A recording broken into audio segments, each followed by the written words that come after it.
Good day, YouTube. Welcome to another episode of the Albino Rhino beer review. We've got Boychuk, we've got the Rhino, and we have an organic beer. An organic beer from Germany. A 6.2% alcohol organic beer by G. Schneider and Sohn. There's an H in the sun. It is Weissen Edelweiss. So, we will drink this beer. And just so everybody knows, this cap pisses me off. I hate blank caps. Fucking hate them. Can't put them on the fridge. What the fuck good is that to me? So we got the Molson 67 glasses out because, well, they're flute glasses. Oh. That's a lot of head. No, that's a lot of head. I'm blaming the organic factor on this. Not the horrible, horrible pouring from the mechanic factor. Organic on beer is much like fair trade in coffee. It means it's shit. I like the organic raspberry from Samuel Smith.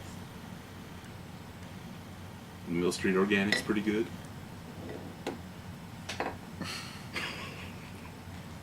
You'll be able to drink that on Sunday. Yeah, this head isn't really fading. I'm noticing. Anyway, we had this conversation earlier, just before we actually started recording, about wheat beers that aren't cloudy. The only reason this looks cloudy at all is the fucking whirlwind of carbonation in there. There's a cyclone in my glass. Well, you don't have any beer in your glass. I'm waiting. Very patiently, I'm waiting.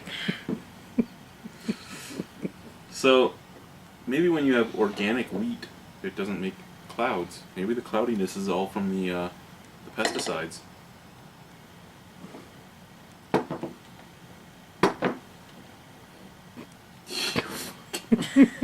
Shut you. Smells like a wheat beer.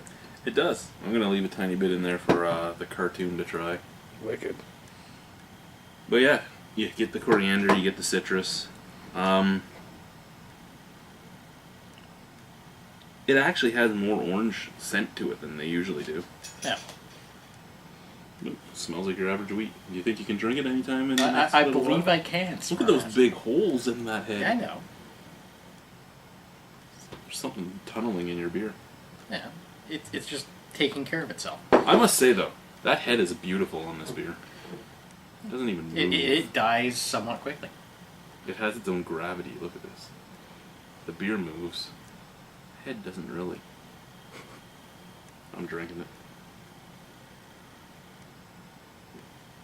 it.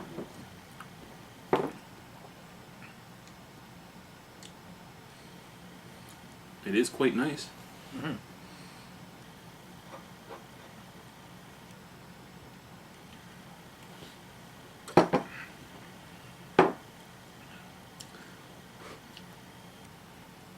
It's a little more bitter than you would expect for a wheat beer.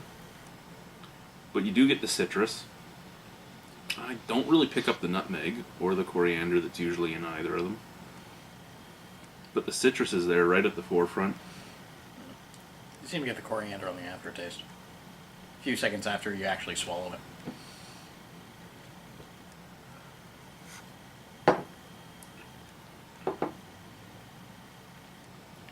Maybe. I'm just picking up a lot of hoppiness, though. Maybe it's my my disdain for hops that's making me not pick up the coriander over the bitterness.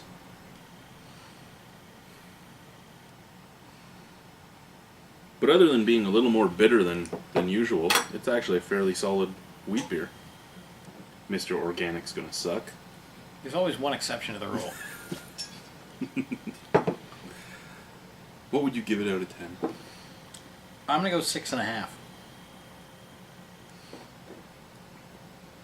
It would be better if it was, say, not filtered and had all of the extra nice flavors you usually get from a wheat beer, but Yeah. It is slightly bland because of the the filtering. Not bland. I guess that's not the right word. It's a little weaker than you would expect. But it's 6.2% alcohol, and you can't taste an ounce of that. I like that. You could get fucked up on this pretty easily. Well, you could. Because I weigh about 200 pounds less than you. Excuse me. This thing I weigh like 400 pounds. I don't know, I use proper measurement. Yeah, I'd probably go with 6.5 myself. It's actually a nice drink. If you like wheat beers, give it a shot. If you like organic stuff and you're one of those hippies that just grabs it because it says organic, it's actually a good organic beer. Thanks for watching. Bye.